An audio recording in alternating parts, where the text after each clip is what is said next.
अल्हम्दुलिल्लाह वकफ़ा वसलामुन अला इबादिहिल्लज़ीना इस्तफ़ा अम्मा बाद अऊज़ु बिल्लाहि मिनश शैतानिर रजीम बिस्मिल्लाहिर रहमानिर रहीम अल्लज़ीना आमनू व अमिलुस सालिहाति तूबा लहुम व हुस्नु मआब सदक़ल्लाहु व सदक़ रसूलुहुन नबियुल करीम अल्लाहुम्मा सल्लि अला सय्यिदिना व मौलाना मुहम्मदिन व अला आलिहि व सहबिहि व बारिक व सल्लिम। आप हज़रात भी साथ साथ दरूद पाक पढ़ते रहें। अल्लाहुम्मा सल्लि अला सय्यिदिना व मौलाना मुहम्मदिन व अला आलिहि व सहबिहि व बारिक व सल्लिम। अल्लाहुम्मा सल्लि अला सय्यिदिना व मौलाना मुहम्मदिन व अला आलिहि व सहबिहि व बारिक व सल्लिम। सुब्हानक ला इल्म लना इल्ला मा अल्लमतना इन्नका अंतल अलीमुल हकीम। रब्बि इश्रह ली सदरी व यस्सिर ली अमरी वहलुल उक़दतम मिन लिसानी यफ़क़हू क़ौली। रब्बि ज़िदनी इल्मा रब्बि ज़िदनी इल्मा रब्बि ज़िदनी इल्मा अस्तग़फ़िरुल्लाह रब्बी मिन कुल्लि ज़ंबिन व अतूबु इलैहि।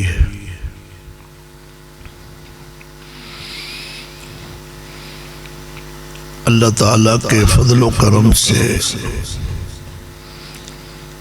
आप दोस्तों के साथ आज पहली मुलाकात हो रही है।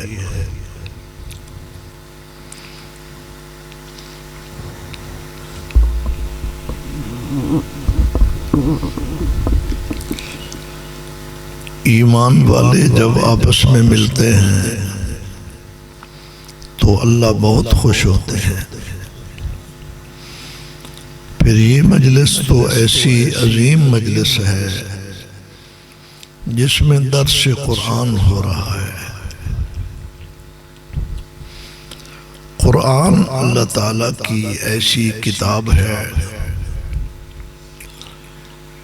जिसके अंदर नूर ही नूर है,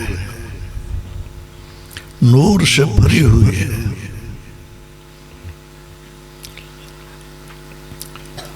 ये एक ऐसी किताब है कायनात में जो जब से आई है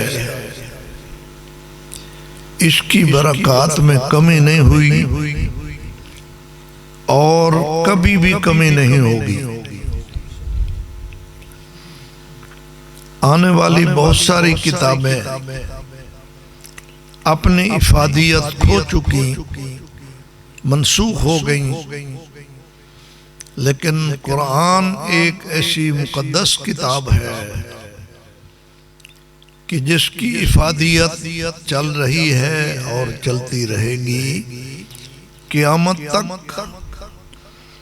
जो कुरान पाक को सीने से लगाएगा, अपने अमल में लाएगा, अल्लाह उसको अपना महबूब बंदा बना लेगा।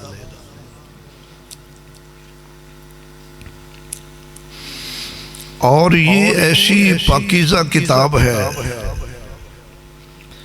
कि जिसके देखने का भी अजर मिलता है और इसका देखना सिर्फ अजर का बायस नहीं है बल्कि हिदायत का बायस भी है।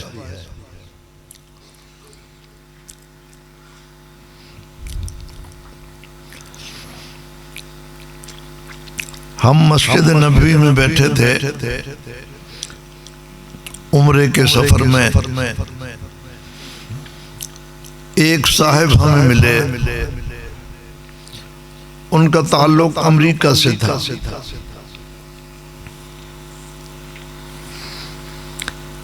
हमने उनसे पूछा कि आपको कलमा कैसे नसीब हुआ, क्योंकि अमेरिका में कोई नस्ली पुश्ती मुसलमान तो नहीं है, वहां बाद में लोग मुसलमान हुए हैं, तो ये सवाल था हमारा उससे। उसने कहा एक दिन मैंने देखा एक हबशी कुरान पाक का एक वर्का लेकर बैठा था। हबशियों के पास अलग अलग वर्के होते हैं, फिर उनको पढ़कर रख देते हैं, फिर और उठा लेते हैं। मैंने एक वर्का देखा तो मुझे कशिश पैदा हुई देखने से। मैंने कहा ये क्या है? उनने कहा ये अल्लाह का कलाम है और ये हमारे आका हजरत मोहम्मद रसूलुल्लाह सल्लल्लाहु अलैहि वसल्लम पर उतरा है। उसने कहा आप में से कोई ये कलाम मुझे सुना सकता है? हमने कहा बिल्कुल सुना सकते हैं। कहते जब कुरान पाक को मैंने देखा तो कशिश तो पैदा हो गई थी। जब मैंने कुरान सुना तो मेरे दिल में ईमान दाखिल हो गया। ये कुरान पाक खुद इसकी तिलावत, इसका देखना, ये दाई इलल इस्लाम है। जब इसका मफहूम बयान किया जाए, इस पर तकरीर की जाए, वो तो बात की बात है। ये खुद कुरान पाक का नुस्खा और कुरान पाक का तिलावत करना और कुरान पाक से मोहब्बत करना, कुरान पाक की अजमत को दिल में रखना, ये भी आदमी को जहन्नम से निकाल के जन्नत में पहुंचाने का जरिया बन जाता है।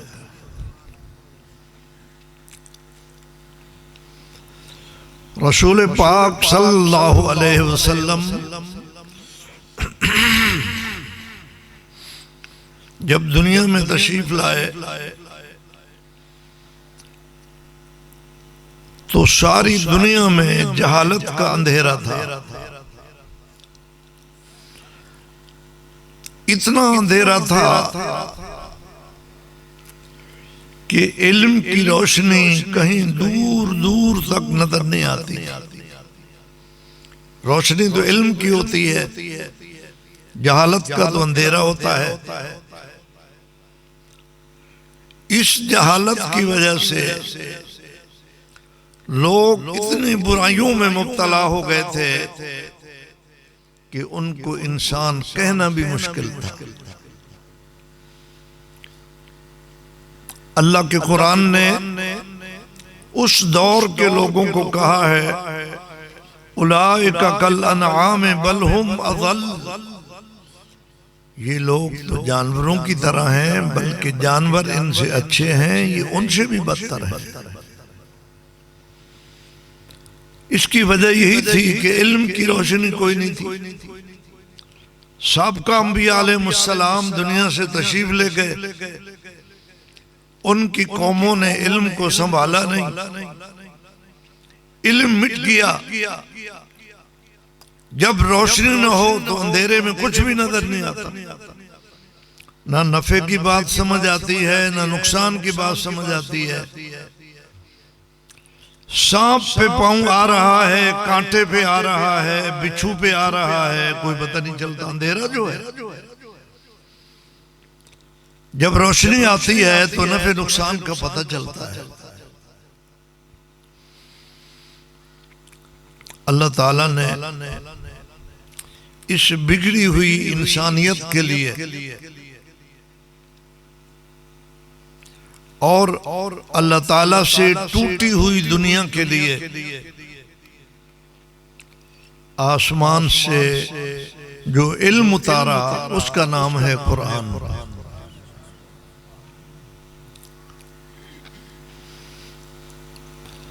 रसूल पाक सल्लल्लाहु अलैहि वसल्लम ने सबसे पहले कुरान पाक की तिलावत से इन वैरान दिलों को नरम किया, बारिश बरसाई। दिल नरम हुए, मुतवज्जे हुए, फिर उनको समझाया। जो समझ गया करीब आ गया, कुरान पाक की तालीमात को अपनी जिंदगी में ले लिया, अल्लाह ताला ने उसको इतनी अजमत अता फरमा दी कि वो चलता जमीन पर है, जूतियों की आवाज जन्नत में आती है। ये कुरान पर अमल करने की वजह से रसूल पाक सल्लल्लाहु अलैहि वसल्लम की जो मुबारक जिंदगी है, ये भी कुरान है। जो आपकी सीरत तय्यबा है, आपका खाना पीना, उठना, शादी करना, जिहाद करना, सोना, खिताब करना, उम्मत को बैत करना, ये भी कुरान है। इसलिए तो हम आयशा रज़ियल्लाहु अन्हा के पास कुछ सहाबा आए,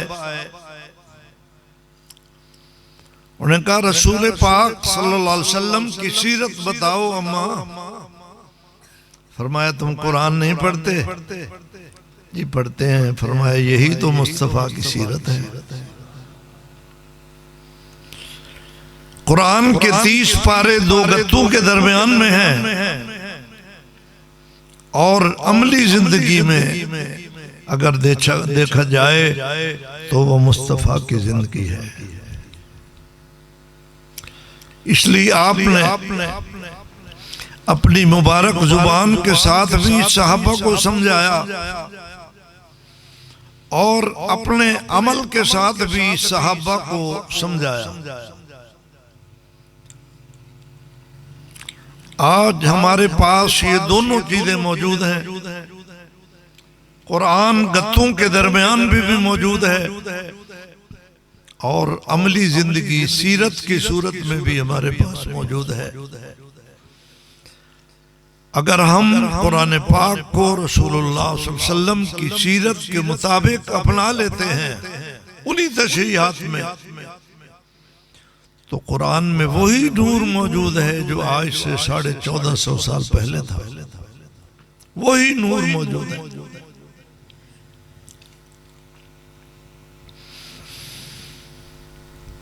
आप लोगों ने बहुत मुबारक कदम उठाया कि महीने में एक दिन आप इकट्ठे हो जाते हैं और कुरान का दर्स होता है। अल्हम्दुलिल्लाह। इसलिए कि कुरान के दर्स से ही हमारी जिंदगी पलटेगी, हमारी जिंदगी बदलेगी, और हम उस रास्ते पे चलेंगे जो सीधा जन्नत में जा रहा है।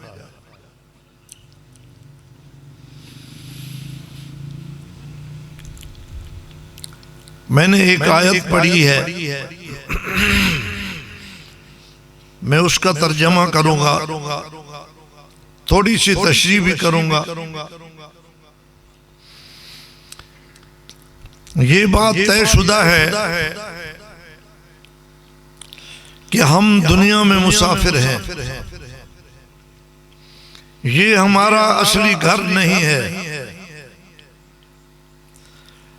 मुसाफिर उसे कहते हैं जो किसी मंजिल से आ रहा हो और दूसरी मंजिल की तरफ जा रहा हो। हम आलम अरवाह से आए हैं, आलम बरज़ख में जा रहे हैं। दरमियान में आलम दुनिया में हमें कुछ वक्त अल्लाह ने दिया है, और ये हमारा जो वक्त है ये सबसे ज्यादा कीमती है। आलम अरवाह वाला वक्त भी हमारा ज्यादा कीमती नहीं था, वहां तो वैसे वक्त गुजारते रहे।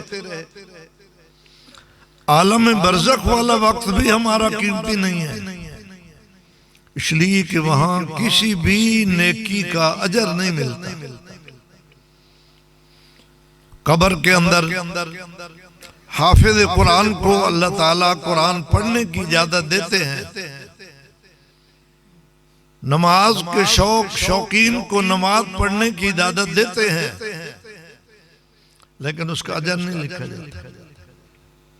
लफ्जत के लिए नमाज पढ़ता है, लुत्फ के लिए जिक्र करता है, कुरान की तिलावत करता है, लेकिन अजर नहीं मिलेगा। इसलिए कि अजर होता है अजर की मौसम में। जब मौसम गुजर जाती है तो फिर ये दफ्तर बंद हो जाते हैं, और वो मौसम ये दुनिया है, आलम दुनिया।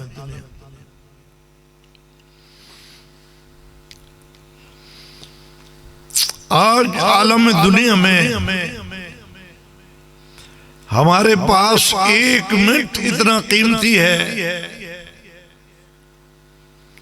कि आखिरत का करोड़ साल भी उसके मुकाबले में थोड़ा है। ये बात अगर आपके समझ में नहीं आई तो मैं थोड़ी सी तफसीर करता हूं। जिस दुनिया में हम बैठे हैं, आलम दुनिया, इसका एक मिनट आखिरत के करोड़ साल से कहो बेहतर है, कीमती है। क्यों? अगर आज एक गुनाहगार बंदा, एक गैर मुस्लिम आदमी, किसी टाइम उसके दिल में खौफ पैदा हो जाता है और वो अल्लाह के दरवाजे पे आ जाता है और वो दिल की नदामत के साथ अल्लाह से माफी मांग लेता है, तो अल्लाह गुनहगार को भी माफ कर देते हैं, काफिर को भी माफ कर देते हैं। काफिर तो वो है जिसके लिए हमेशा जहन्नम है। एक मिनट में कलमा पढ़ते हुए कितनी देर लगती है? ला इलाहा इल्लल्लाह मुहम्मदुर रसूलुल्लाह, अशहदु अल्ला इलाहा इल्लल्लाह व अशहदु अन्ना मुहम्मदन अब्दुहु व रसूलुहु। चंद सेकंड लगते हैं, चंद सेकंडों में वो अपनी जहन्नम को जन्नत से बदल सकता है। लेकिन अगर कुफ्र की हालत में मर गया, वहां 1 करोड़ साल तक अल्लाह की बारगाह में चीखता रहा, पुकार करता रहा, हाय हाय करता रहा, माफी मांगता रहा। अल्लाह की कसम, करोड़ साल की चीखो पुकार उसको इतना फायदा भी नहीं दे सकती कि 1 मिनट के लिए उसको जहन्नम में तखफीफ दे दी। जहन्नम से निकालना तो और बात है। तो हमारा दुनिया का 1 मिनट आखिरत के करोड़ साल से बेहतर हुआ कि ना हुआ? बात मेरी समझ आ रही है? आज हमारे पास अल्लाह की दी हुई आंखें भी हैं, अल्लाह की दी हुई जुबान भी है, अल्लाह का दिया हुआ दिमाग भी है, अल्लाह का दिया हुआ दिल भी है। हम होश हवास के साथ, समझ के साथ कुरान पाक को अपने सीने से लगा लें और जन्नत वाले रास्ते को मुतय्यन करके उस पे चल पड़े, तो हम कामयाब हो जाएंगे। और अगर हम गफलत में वक्त गुजारते रहेंगे तो आखिरत में सिवा हाथ मलने के और हमारे पल्ले कुछ नहीं पड़े।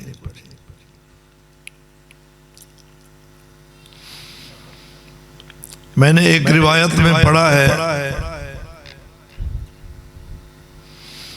कि अगर आदमी ये कलिमात कह ले एक दफा, ला इलाहा इल्लल्लाहु वहदहु ला शरीका लहू अहदन समदन लम यलिद वलम यूलद वलम यकुल लहू कुफुवन अहद, देर तो थोड़ी सी लगी है, लेकिन इसके नामे आमाल में 20 लाख नेकियां लिख दी जाती हैं। कितने थोड़े वक्त में कितनी ज्यादा नेकियां कमा ली हमने दुनिया में।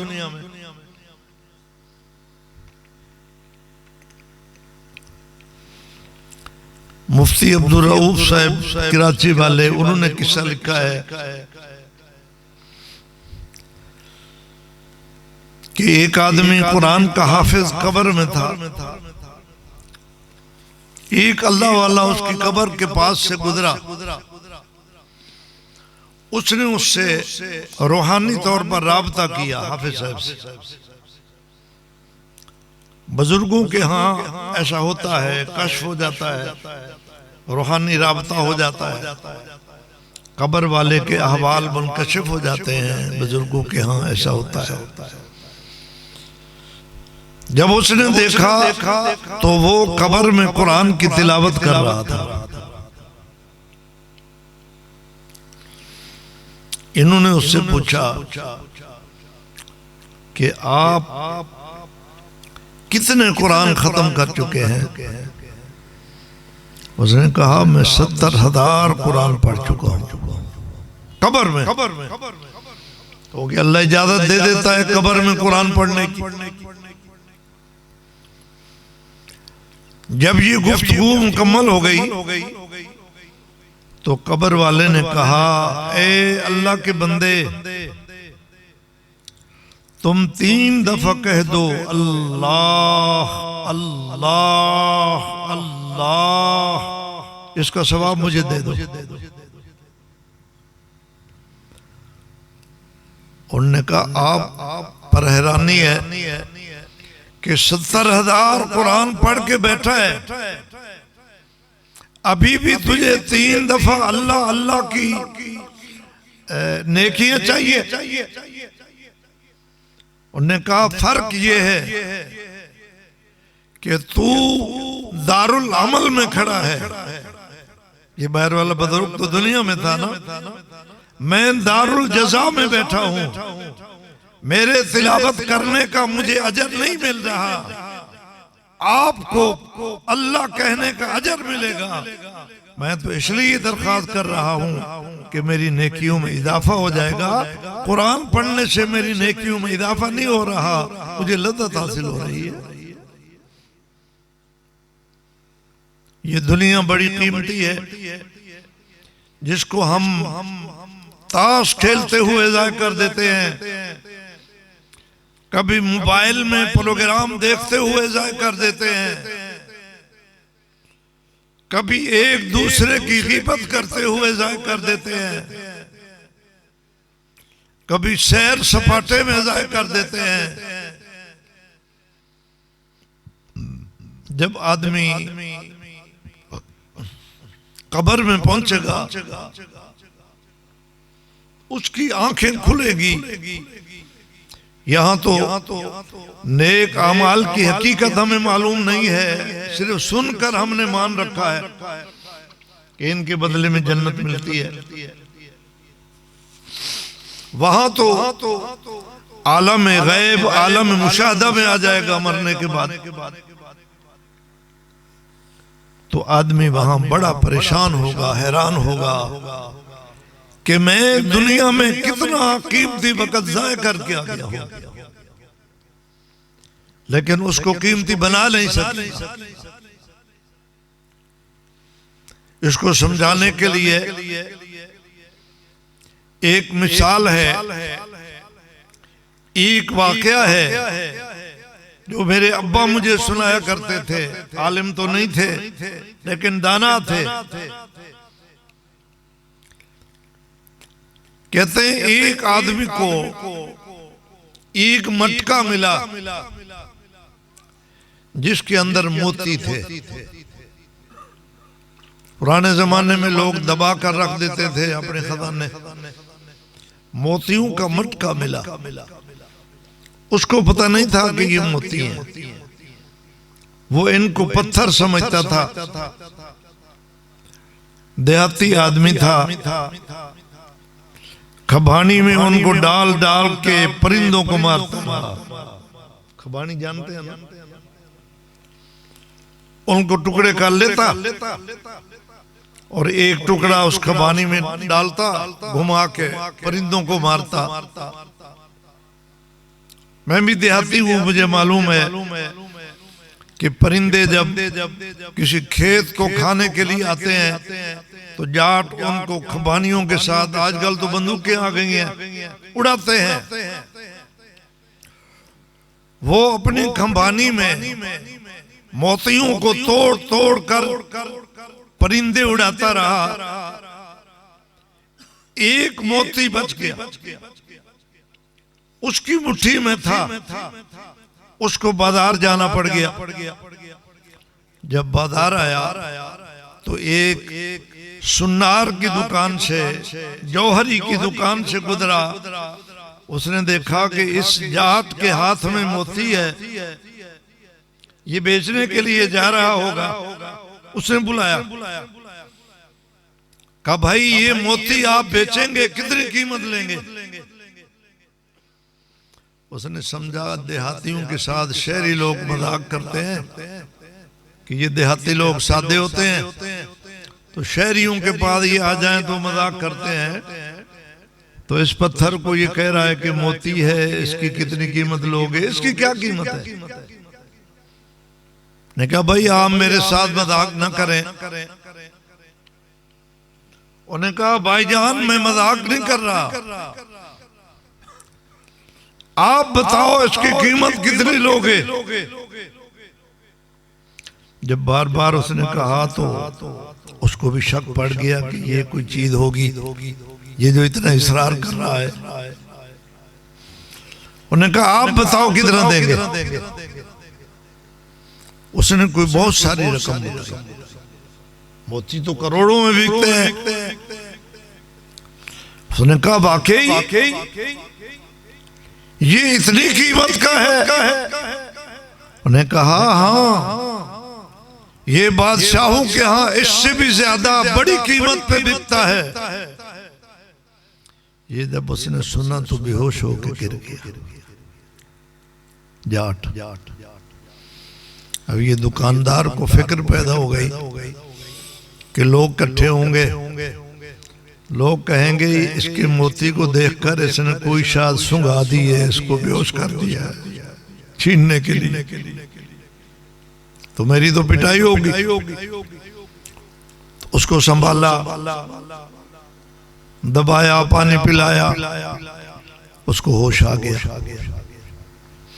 अब होश आया तो इस दुकानदार ने कहा भाई मैंने तो आपको अच्छी खबर दी है कि आपके हाथ में मोती है, बड़ा कीमती है। आपको ये सुनकर खुश होना चाहिए था, आप उल्टा बेहोश हो गए, परेशान हो गए।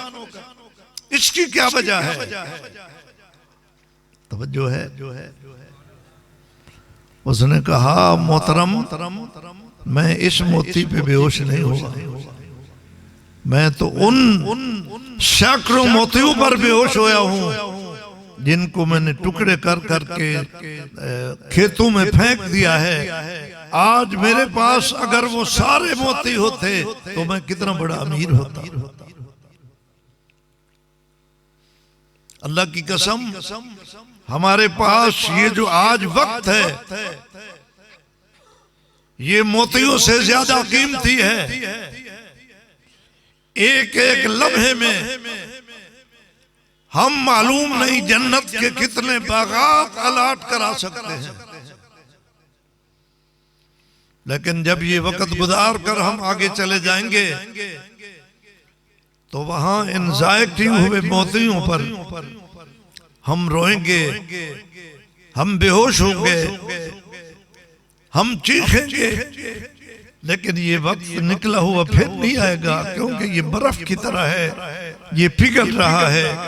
जो लम्हा गुजर गया वो दोबारा लौट कर नहीं आता।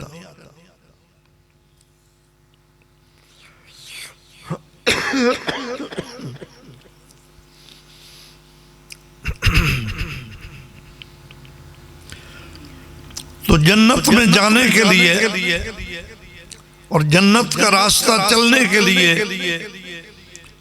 अपने वक़्त को कीमती बनाने के लिए अल्लाह करीम ने हमें दो बातों का हुक्म दिया है। ये बताना है आपको जो कुरान पाक की आयत में है।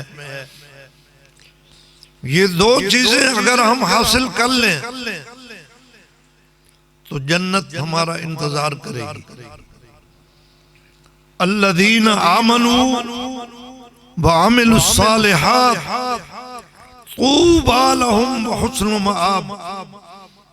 ईमान, अमाल सालेह, कितनी चीजें हैं? दो, ईमान और अमाल सालेह। अगर ये हमारे पल्ले है तो मरने की देर है, जन्नत के दरवाजे खुले होंगे, फरिश्ते रेशमी लिबास लेकर हमारी रूह को लेने के लिए, इस्तकबाल के लिए आएंगे। मिशकात शरीफ में हदीस मौजूद है, जब इस रूह को लेकर फरिश्ते ऊपर उठते हैं, आसमान पर जाते हैं, दरवाजे बंद होते हैं, वहां कई सारे दरवाजे हैं, हर दरवाजे पर फरिश्ते खड़े हैं। जब उन फरिश्तों को पता चलता है कि ये बहश्ती रूह आ रही है, जिन्होंने अल्लाह को दुनिया में खुश किया है, तो वो आवाज देते हैं कि हमारे पास से गुजरो। वो उधर वाले कहते हैं हमारे पास से गुजरो, ये कहते हैं हमारे पास से गुजरो। उस रूह की और उस लिबास की खुशबू इतनी शानदार होती है, वो रूह इतनी एजाज और इकराम के साथ जा रही होती है कि फरिश्ते अपना एजाज समझते हैं कि यहां से गुजारो उसको। इसी तरह हर आसमान पर उसका इस्तकबाल होता है, जन्नत में ले जाकर उसको आला इल्लीयीन में बिठा दिया जाता है। अल्लाह फरमाते हैं अब तुम यहाँ मौज करो, और उस रूह का ताल्लुक कब्र वाले जिस्म के साथ लगा दिया जाता है। क़यामत तक जिस्म भी मजे करता है, रूह भी मजे करती है। उसके लिए कितनी चीजों की जरूरत है मेरे भाई? अब बोलो दो, कितना मुख्तसर काम है। ईमान और आमाल सालेह। ईमान किसे कहते हैं ये समझने की चीज है। ईमान कहते हैं जो कुछ अल्लाह ने अपने महबूब पे उतारा उसको दिल से मान लेना, सिर्फ जुबान से नहीं, दिल से। जो कुछ भी अल्लाह ने अपने महबूब पे उतारा, अल्लाह ने अपने महबूब पे क्या उतारा, उसके 5 हिस्से हैं। पहले हिस्से का ताल्लुक है अकीदों के साथ, एतकादियात, कि अल्लाह को कैसे मानना है, नबियों को कैसे मानना है, आसमानी किताबों को कैसे मानना है, मरने के बाद आखिरत को कैसे मानना है, मलाइका को कैसे मानना है। ये एक तफसील है अकायद की। एक तो ये है, दूसरे हैं इबादत, नमाज, रोजा, हज, ज़कात, ये इबादत हैं, इनको मानना। अमल का नंबर बाद में आएगा, ये जरा समझिए। नमाज पढ़ने का नंबर बाद में आएगा, वो अमाल सालेह में आएगा। सबसे पहला नंबर है कि इसको अल्लाह का हुक्म और फरीजा माने दिल से।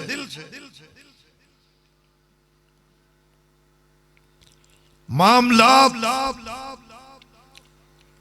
खरीदो फरोख्त, किराए पर देना लेना, कर्जा लेना देना, मामलात, इसमें भी हम आजाद नहीं है। ये भी अल्लाह ने अपने नबी पर उतारा है। माशरत कि पड़ोसियों के क्या हुकूक हैं, अम्मा के क्या हुकूक हैं, अब्बा के क्या हुकूक हैं, उस्ताद के क्या हुकूक हैं, अपने अमीर के क्या हुकूक हैं, भाइयों के क्या हुकूक हैं, बहनों के क्या हुकूक हैं, माशरत आने वाले मेहमान के क्या हुकूक हैं, ये भी अल्लाह ने अपने नबी पे उतारा है, इसमें मजाक नहीं है। अखलाकियात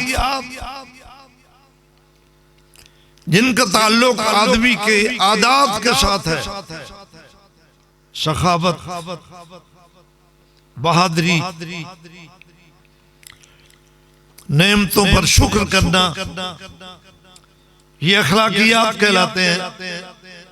ये भी अल्लाह ने आसमान से उतारा। तो आसमान से अल्लाह ने कितनी चीजें उतारी? 5। ये इस्लाम का खुलासा है, 5 चीजें। कुछ कुरान में है, कुछ हदीस में है। कुरान भी आसमान से आया, हदीस भी आसमान से आई। ये सब कुछ अल्लाह के नबी पे उतरा। पहला नंबर ये है कि इस सब को मानना दिल से। जो अकीदे की बात उतरी है उसको अकीदा मानना, जो अमल की बात उतरी है उसको अमल मानना, जो वाजिब बना के उतारा गया है उसको वाजिब मानना, जिसको फर्ज बना के उतारा गया है उसको फर्ज मानना, जिसको मुस्तहब बना के उतारा गया है उसको मुस्तहब मानना। जो कुछ आसमान से इबादत के बारे में अल्लाह ने उतारा है उस सब को बोलो दिल से मानना, ये ईमान है। ये बात बार बार मैं इसलिए कह रहा हूं कि कुछ चीजें ऐसी भी हैं जिनका ताल्लुक ईमान के साथ है, वो हमारे अमल में आती नहीं। हमें उस काम के करने का हुक्म नहीं है, हमारे अमल से उसका ताल्लुक नहीं है, लेकिन उसका मानना फर्ज है। मसलन औरत का पर्दा, ये जो औरत का पर्दा है ये कुरान का हुक्म है और ये फर्ज है। तो औरत का पर्दा औरत के लिए है या मर्दों के लिए भी है? आप मेरे साथ बोल नहीं रहे। मर्दों के लिए तो नहीं है ना, इसलिए हमारे ऊपर पर्दे का हुक्म नहीं है। लेकिन इस पर्दे के बारे में हम आजाद भी नहीं है। ये भी पर्दे का हुक्म अल्लाह ने अपने महबूब पे उतारा है, इसलिए इतना मानना दिल से कि ये अल्लाह का हुक्म है और ये औरत के लिए फर्ज है, ये ईमान का हिस्सा है। अगर कोई आदमी ये कहता है कि ये तो पुराने जमाने के पहाड़ी लोगों का काम था, बुरके करना, पर्दे करना, आज जदीद रोशनी है, आज पर्दे की जरूरत नहीं है, तो ये आदमी सिर्फ पर्दे का मुनकर नहीं है, ये ईमान से फारिग हो गया। क्योंकि ये हुक्म तो ईमान का हिस्सा है।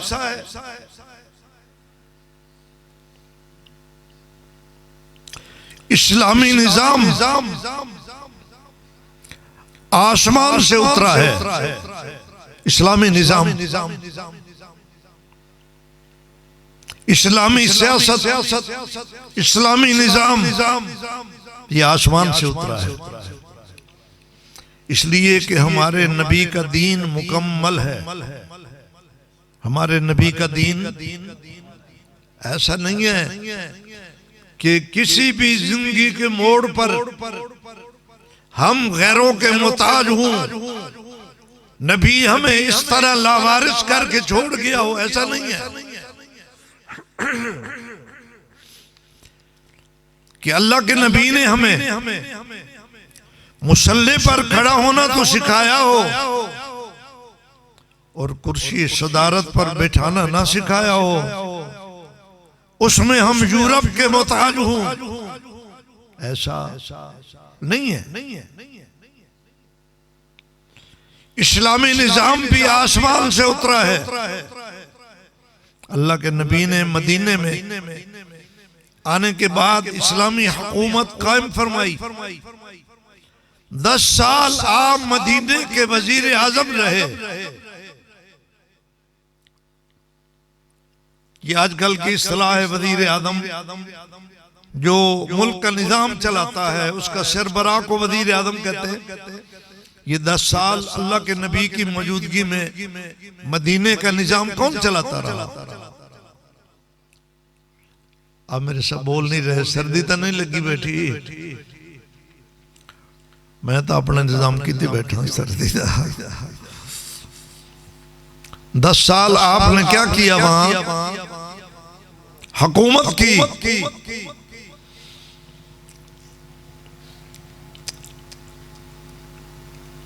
10 साल के बाद आपने जिन लोगों की तरबियत फरमाई 40 साल तक वो हुकूमत करते रहे।